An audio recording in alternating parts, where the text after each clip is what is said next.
Undoubtedly, you're all familiar with the name of this man who has contributed substantially to our field and continues to do so. Marcel Vogel.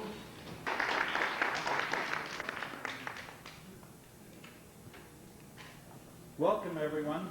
I'm glad to be here and to share with you my first step with Joe Terry Smith and myself into the study of the question is of what is this energy that we are dealing with in psychotronic work? What is this phenomena of dowsing and radionics?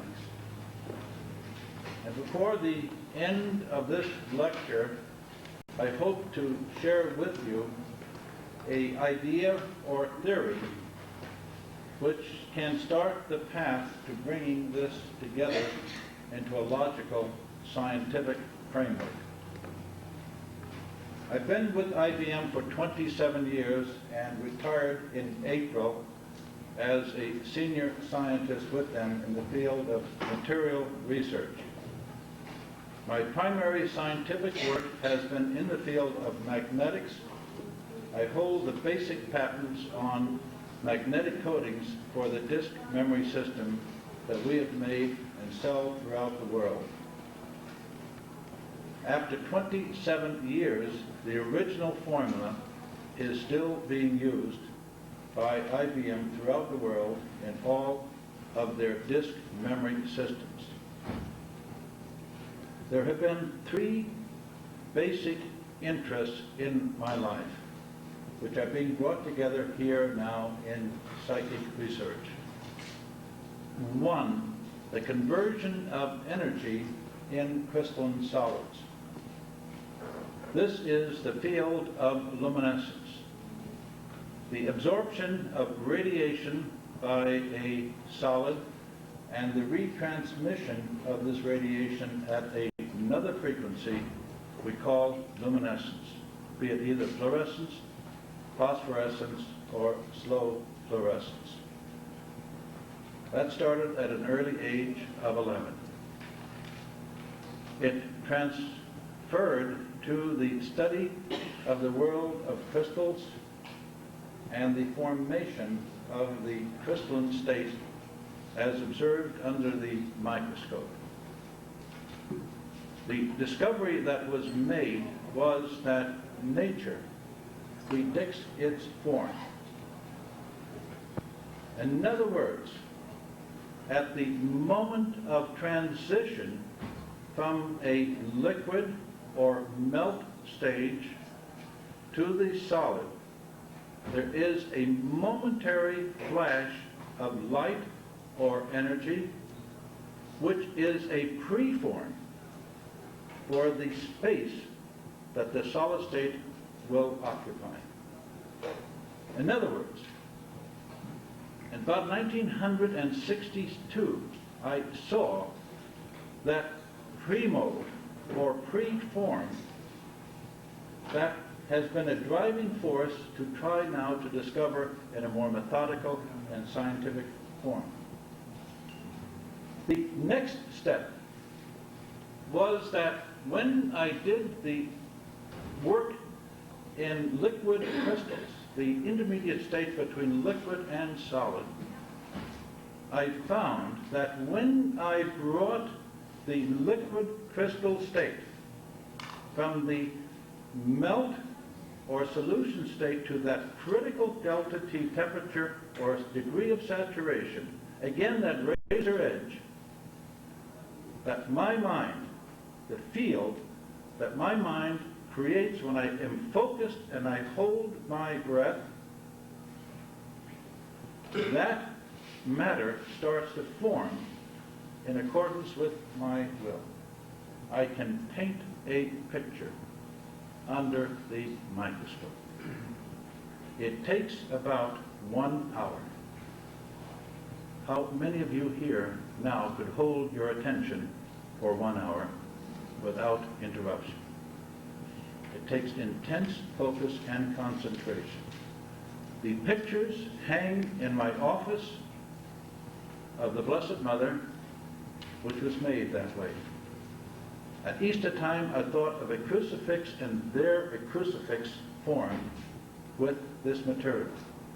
When the completion was done, I photographed it. I had that knowledge since 1962.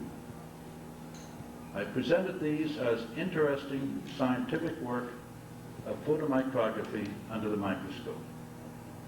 I've had to keep quiet, basically because there was no way I could communicate this type of knowledge.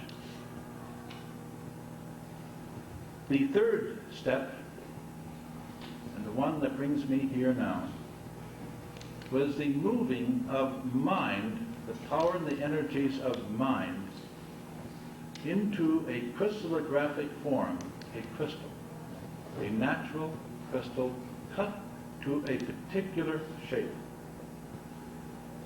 That shape came to me, if you want, in a dream, the tree of life, the Kabbalah, the sacred symbol of the energetics of matter brought into the critical form of man. And when one formed that crystal in that way, energy of mind is contained and starts to oscillate in a periodic manner in the crystallographic shape. And when one releases that with breath, that field penetrates the energy envelope of a person, and resonance and balance is brought into being. These crystals I hold here. Here's one that I use in the treatment of various forms of disease. And as you look, you see the Kabbalah personified, the tree of life. It is not my intent to discuss this with you today. I want to go back to a more fundamental, important note. And that is, what are we doing when we rub a radionic instrument and get a stick? What force is taking place within you, and what happens to you as an operator? 2, how can you get reproducibility of measurement? 3, what are the preparations that you must go through and be under when you operate these instruments? They are the most technically demanding, profound instruments that we have on this earth plane, because you and the instrument must become one. You must know your state of mind and being and be at peace and harmony with yourself. Now, I'll read you a statement that came to me on the 21st of this month as to the purpose and direction of the work that we are doing in San Jose on psychic research, and you will see the compatibility of what we are doing. In meditation this morning, a clear picture came to me of the role and function of psychic research. We are to find the note characteristic of each body precipitated into form, each object which has form, and because of this form, space is limited. A resistance is set up in this object, causing it to vibrate or pulsate. This vibration or pulsation is the primary note we are looking for.